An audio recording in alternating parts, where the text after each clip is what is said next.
Even 18 months into President Donald Trump's administration, Democrats can still be shocking, but U.S. Rep. Steve Cohen, a Trump-hating liberal from Tennessee, lowered the bar for his party even further this week after Trump's summit with Russian President Vladimir Putin in Helsinki, Finland. Cohen published a Twitter post that sounded an awful lot like a call for the United States military to stage a coup against its own president. "Where are our military folks?" Cohen wrote. "The commander-in-chief is in the hands of the enemy." Considering how unhinged the Democrat Party has been since Trump defeated the inevitable Hillary Clinton in the 2016 election, the tweet was probably a mixture of both. But even with virtually all Democrats approaching the peak of Trump derangement these days, Cohen is a little higher on the scale than most. The man is so deep into the hash resistance that he actually introduced articles of impeachment against Trump in the House of Representatives in November. They went nowhere,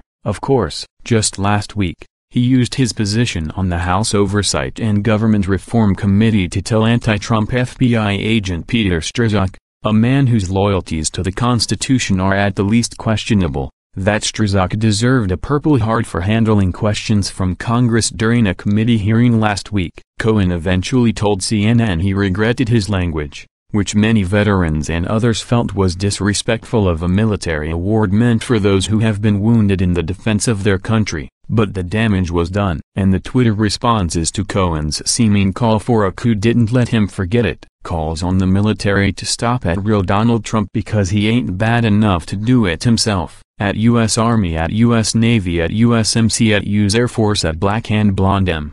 Bob Parks, at Black and Right, July 17, 2018. To be fair, Cohen posted another tweet later saying he never meant to call for a coup and, in typical Democrat fashion, mocking people who took him at his words. But the reality is that Cohen's words are emblematic of the Democrat Party heading into the pivotal 2018 midterms, halfway through Trump's first tenure as president. A member of a party with a history of loathing the military, Cohen has never worn the uniform himself but has no problem making light of an award given to those who have been wounded fighting for their country. He's a member of the party that falsely warned that Trump supporters might not accept the results of the 2016 election, then has spent the past 18 months trying to undo those results, with the considerable assistance of the nation's disgracefully biased news organizations. And now he's issued a veiled call for a military coup, then backed off and mocked the idea he could have even been serious.